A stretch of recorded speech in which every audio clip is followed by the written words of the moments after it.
The Lizzie Borden House in Fall River, Massachusetts, has become an infamous location for those intrigued by mystery and the paranormal. As the site of the unsolved 1892 axe murders of Andrew and Abby Borden, allegedly committed by their daughter Lizzie, the house holds a unique place in American crime history. Following Lizzie's acquittal, the chilling tale continued to stir public fascination, and many believe her presence and the echoes of that fateful day remain. Now operating as a museum and bed and breakfast, visitors can tour the meticulously preserved rooms or even stay overnight, experiencing the atmosphere firsthand. Reports from guests include eerie occurrences such as hearing Lizzie's laughter or the cries of the family maid, Bridget Sullivan, pleading for help. Some claim to have seen the ghostly figures of Lizzie's parents within the house and grounds. For those interested in the paranormal, the Lizzie Borden House offers a glimpse into one of America's most talked-about hauntings, blending historical curiosity with supernatural intrigue. As dusk settles over Fall River, the Lizzie Borden House transforms, shadows lengthening across the creaky floorboards. The faint smell of aged wood and a cold, lingering draft add to the unsettling aura that seems to thicken as night falls. Guests brave enough to spend the night are warned about what they might encounter, yet none are truly prepared for the strange sensations and sounds that fill the house after dark. Sometimes, there's a shuffling sound outside the rooms, like someone pacing anxiously up and down the hallway. Other times, a soft creak echoes from the stairway, as if someone unseen is slowly descending, step by step. Some guests wake in the middle of the night, feeling an inexplicable weight on their chests, as if unseen eyes are watching them. A few swear they've felt icy fingers brushing against their arms, only to find the room empty and still. In the eerie quiet, visitors often hear the faint murmur of a voice, or is it the wind? One particularly brave guest, determined to test the legends, ventures to the third floor, where the servants once lived. Holding a flashlight, they step into the dimly lit hallway, every floorboard groaning beneath their feet. The silence here is thicker, more oppressive, and an icy chill hangs in the air, making them shiver despite the stillness. They hesitate before stepping into a small room at the end of the hall, the very one where Bridget, the Borden's maid, is rumored to still linger. They stand motionless, waiting, ears straining to catch the faintest sound. Suddenly, there's a rustling from the corner, a shadow shifting just beyond the edge of the flashlight beam. Heart pounding, they slowly swing the light over to reveal nothing. The room is empty, still as a grave. But as they turn to leave, a faint voice seems to murmur behind them, low and desperate, as though begging for help. The words are indecipherable, but the tone is unmistakable, a plea laced with terror. The guest's breath catches, and they start back down the narrow hall, moving faster now, feeling a chill that seeps deeper with each step. The floor beneath them feels strange, as though it's almost pulsing, alive with some hidden energy. They reach the top of the stairs when, faintly, they hear the unmistakable sound of soft footsteps behind them, measured and deliberate, like someone creeping up from the darkness. The guest dares not turn around, instead quickening their pace down the stairs, but the footsteps grow louder, faster, matching their own hurried descent. A cold sweat breaks out as they clutch the railing, trying not to stumble, every step echoing in the stillness. Reaching the bottom, they risk a glance up and their heart nearly stops. There, at the top of the stairs, stands a faint figure cloaked in shadows, a woman in a dark dress, her face obscured, watching them. She doesn't move, but the air grows unbearably heavy, pressing in as if something unseen is drawing closer. In a panic, they back away, nearly tripping over an old carpet, when suddenly they hear a faint, rhythmic tapping coming from the sitting room, where Lizzie's father, Andrew Borden, was found on that terrible day. It's a steady beat, like the sound of someone slowly dragging an object across the floor. The guest's heart races as they edge toward the door, but curiosity tugs at them, urging them to look. Peering into the sitting room, they see the outline of an old rocking chair in the corner, moving ever so slightly, creaking softly with each sway. The tapping sound continues, and with each beat, a chill creeps deeper into their bones. They strain to see if anyone or anything might be sitting there, but shadows shroud the chair, concealing its occupant. Just then, a whisper rises from the silence, chilling and distant, repeating the same words over and over, though they can't quite make them out. As they focus, the whispers seem to merge into a single phrase, barely audible yet unmistakable. "Help me, please." The voice is desperate, pleading, and it sends an icy wave of dread through the guest. Turning toward the front door, they realize with horror that the door, which had been left slightly ajar, is now shut tight. Before they can move, a heavy weight presses down on their shoulders, pinning them in place. The air thickens, and the room grows darker, shadows pooling around their feet as if the floor itself is swallowing the light. They struggle to break free, feeling unseen hands holding them back. Panic rising, they hear the sound of faint laughter, a low, mocking chuckle echoing from somewhere deep within the house. It reverberates off the walls, chilling and eerily familiar. The laugh carries a tone of both amusement and malice, sending a shiver racing down their spine. Every instinct screams at them to run, but the weight on their shoulders holds them fast, as if the very essence of the house has come alive, determined to keep them from escaping. With great effort, they twist around, straining against the invisible grip. In that moment, the rocking chair suddenly stops, and an icy wind sweeps through the room, extinguishing the feeble beam of their flashlight. They are plunged into darkness, the laughter fading into a haunting echo, replaced by the soft sound of footsteps drawing nearer. Feeling the darkness closing in, they manage to break free, lunging toward the door with all their might. The moment they reach for the knob, it feels like ice against their skin, and they twist it desperately. But as the door begins to yield, a cold breath brushes against their neck, accompanied by a whisper that chills them to the bone. "You shouldn't have come here." Frozen in place, they turn to face the source of the voice, half expecting to see Lizzie herself, or perhaps one of her parents, their faces twisted in anger or sorrow. Instead, what they see is a figure vague and shifting, like smoke caught in a draft. It flickers in and out of view, yet they can feel its presence wrapping around them, as if trying to pull them back into the shadows. Summoning every ounce of courage, they push through the door, bursting out into the hallway. The laughter, the whispers, and the footsteps all blend into a cacophony of sound that reverberates in their ears, urging them to flee. But just as they think they're free, the temperature drops sharply, and a door slams shut behind them, shaking the very foundation of the house. Don't forget to subscribe and like if you liked this story. Heart racing, they stumble down the hall, desperate to find an exit. Just as they reach the main staircase, a piercing scream fills the air, a sound so filled with anguish that it paralyzes them momentarily. The voice, unmistakably Bridget's, seems to echo from the depths of the house, beckoning them to return. Yet instinct tells them to escape. They dash down the stairs, but the house seems to shift, the layout confusing and disorienting. They reach what they think is the front door, but it leads instead to another hallway, dimly lit and stretching farther than it should, as if the house itself is warping to trap them.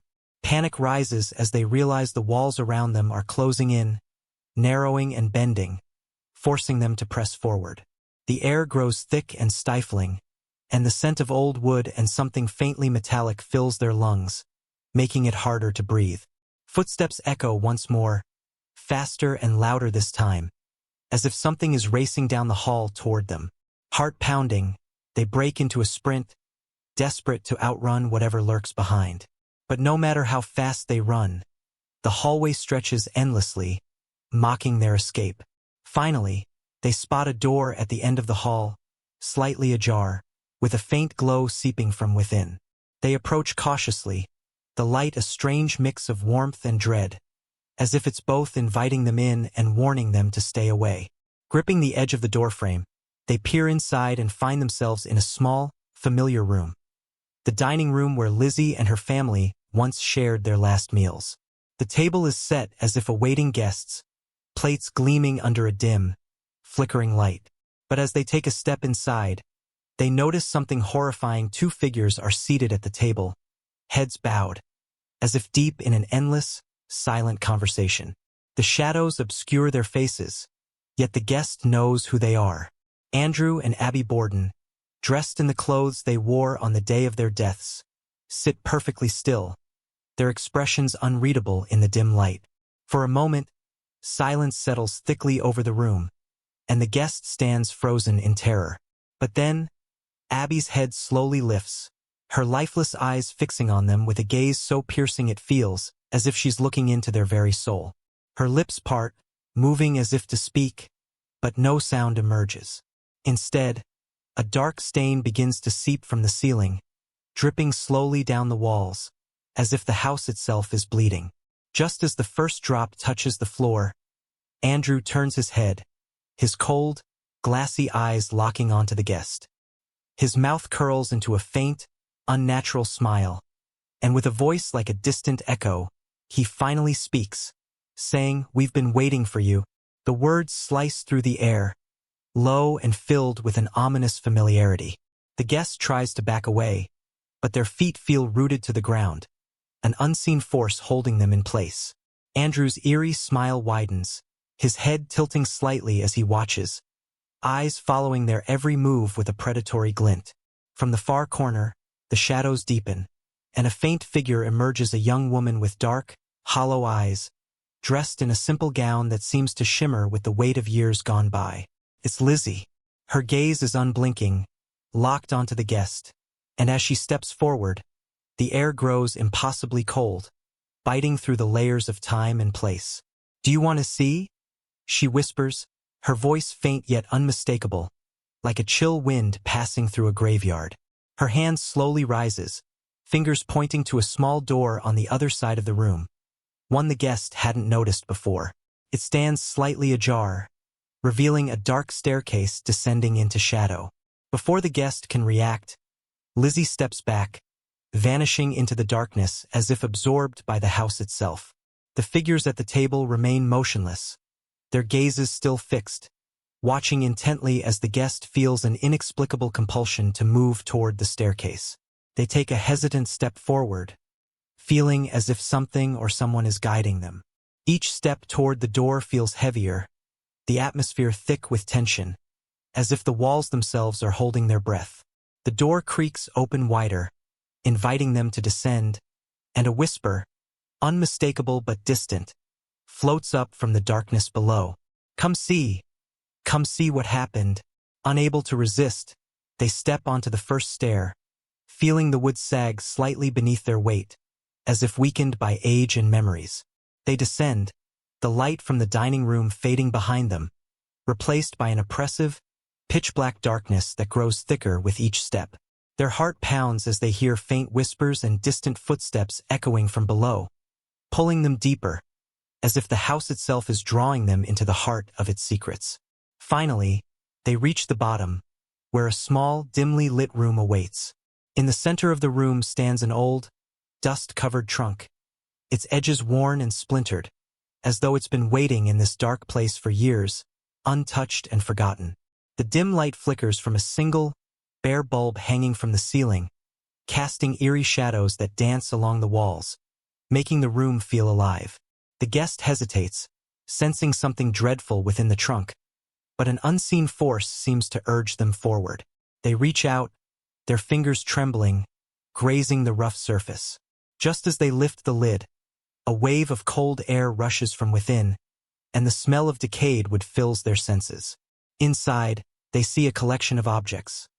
An old hatchet with a rusted blade, a torn piece of fabric that looks eerily like a blood-stained apron, and a small, delicate locket.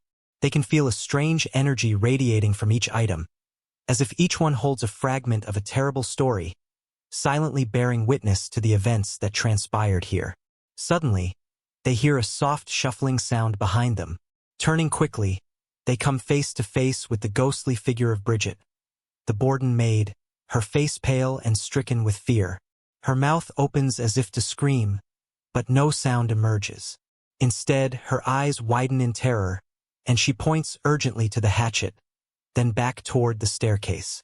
The guest turns, heart racing, when the basement door slams shut, plunging them into complete darkness. In that instant, a heavy, suffocating presence fills the room, pressing down on them from all sides. The faint sound of footsteps begins to echo from above, growing louder, closer, as if someone or something is descending the stairs with a slow, deliberate purpose. Trapped, the guest clutches the locket in a desperate bid for comfort, feeling its cold metal burn against their skin. Just then, a faint whisper rises from the darkness, an echo of a voice from the past, repeating the haunting words. "It wasn't me, it wasn't me." The voice reverberates around the cramped room, filled with pain and anguish. Each repetition sends shivers down the guest's spine, weaving an unsettling tapestry of denial and desperation. Bridget's expression shifts from fear to something almost pleading, as if urging the guest to uncover the truth buried beneath the layers of time and tragedy. As the footsteps continue their steady approach, the guest feels a rush of adrenaline. They must act quickly. Clutching the locket tighter, they instinctively reach into the trunk, their fingers brushing against the cold steel of the hatchet. In that moment, a chilling realization hits them: this could be the very weapon that ended the lives of Andrew and Abby Borden. Just as they pull the hatchet from the trunk, the basement door bursts open, and a silhouette appears against the dim light from above. It's Lizzie, her expression a mixture of rage and desperation. "You shouldn't have come here," she cries, the weight of her accusation echoing in the small space. "You don't understand." The guest feels the urge to confront her, to demand answers, but the terror of the moment holds them captive. Instead, they raise the hatchet defensively, the cold metal glinting ominously in the sparse light. "What happened here, Lizzie? Why are you haunting this place?" Lizzie's face contorts with a mix of anger and sorrow. "I didn't want it to happen. They made me." Her voice rises, filled with a frenzy that shakes the air around them. The shadows behind her flicker, and for a brief moment, the guest can see the ghostly figures of Andrew and Abby looming just beyond the light, their faces twisted in agony. "Help us!" Bridget suddenly cries, her voice breaking the tension. "You must know the truth. It's the only way to set us free." With the weight of their gazes upon them, the guest stands at a crossroads, caught between the past and the present. The air grows thick with the spirit's collective pain, and the urgency of their pleas echoes in their mind. As Lizzie's figure flickers in and out, she takes a step forward, her eyes pleading, desperation etched into her face. "Find the truth," she whispers, and in that moment, the atmosphere shifts again, the room trembling as if the house itself is holding its breath. Before it's too late, feeling the pressure build around them, the guest knows they must make a choice. The path ahead is shrouded in uncertainty, but one thing is clear. If they are to unravel the mystery of the Borden house and the events that unfolded within its walls, they must confront not just the spirits trapped here, but the darkness that still lingers in the corners of the house, waiting for someone to unearth its secrets. Taking a deep breath, they step toward Lizzie, their heart pounding in their chest, and ask the question that has haunted them since they arrived. What really happened on that day? As the question hangs in the air, the room begins to tremble, and the shadows swirl around them, pulling them into a vortex of memories. The walls seem to dissolve, and the guest is drawn back in time, witnessing the chilling events that led to that fateful day, as if transported through a dark tunnel of swirling fog and light. The world around them blurs, and suddenly, they find themselves in a sunlit parlor, the familiar furnishings of the Borden house intact, yet tinged with an unsettling vibrancy. The air is thick with a sense of normalcy, masking the turmoil lurking just beneath the surface. In this surreal moment, the guest observes Lizzie, a younger version of her, bustling about the room, a hint of agitation in her movements. She stands by the window, peering out at the street, her expression conflicted, as if waiting for something or someone. The scene feels almost too peaceful, a stark contrast to the horror that the guest knows is to come. As the guest watches, Lizzie's demeanor shifts. She turns abruptly, her brow furrowed in frustration. "Bridget," she calls, her voice sharp and filled with tension. "Where are you? We need to talk." From the adjoining room, Bridget enters, a look of apprehension on her face.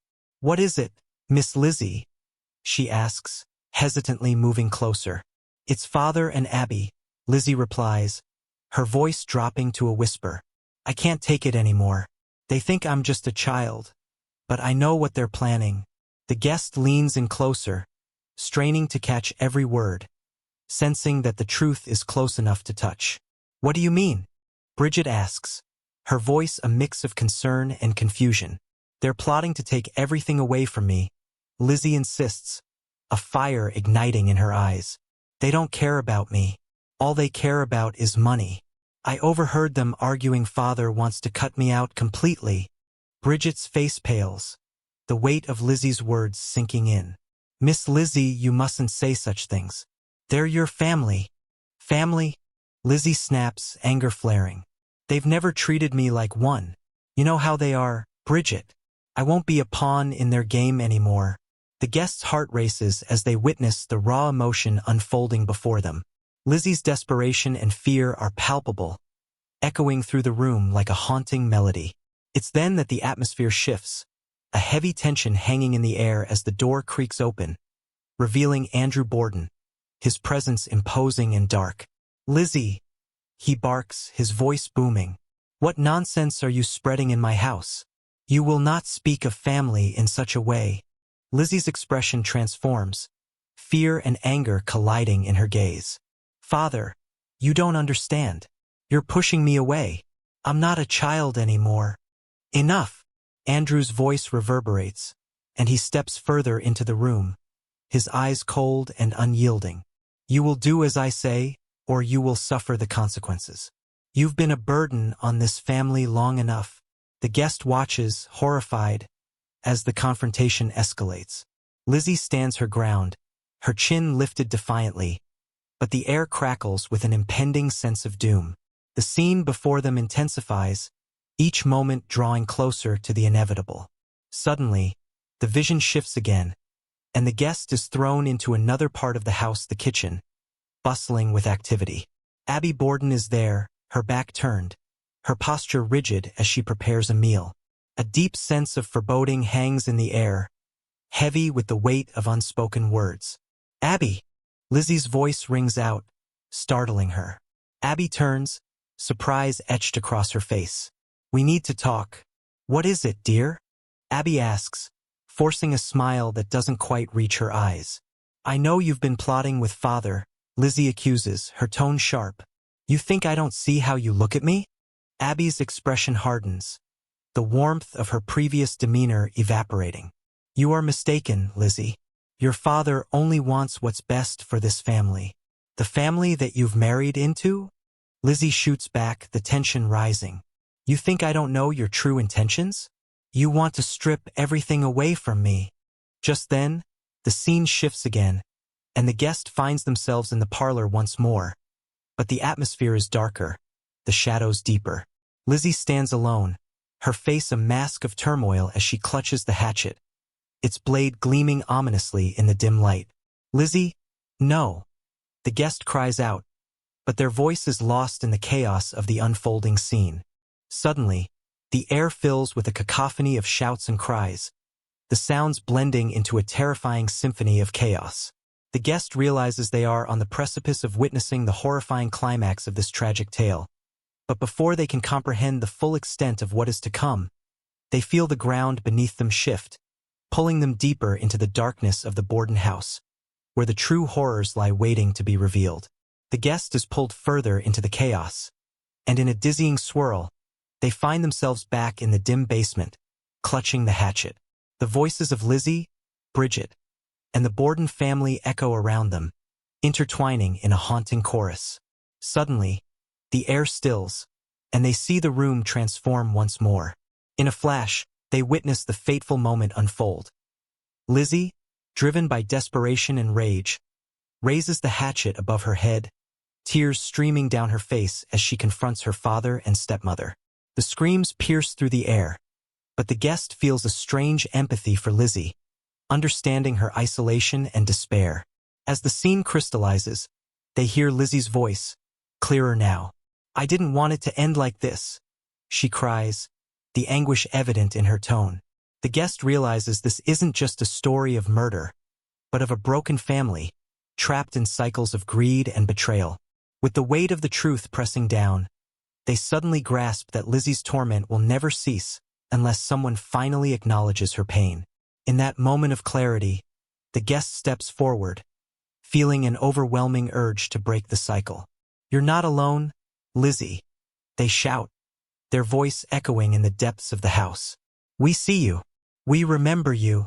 The room shudders as if the house itself reacts to their words. The shadows flicker, and the weight of sorrow begins to lift.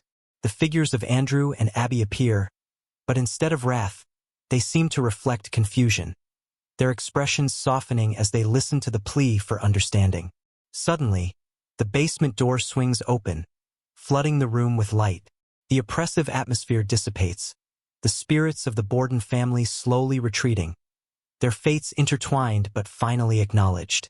As the guest steps toward the door, they feel a gentle warmth surround them, a promise of peace for the souls trapped in that cursed house. Emerging into the night, they turn back for one last look. The Borden house stands silently, its secrets finally unearthed, the laughter of the past replaced by a gentle breeze whispering of release. And with that, the cycle of horror fades into history, leaving behind the echoes of a tragic tale, transformed into a story of empathy and understanding. Don't forget to subscribe and like if you liked this story.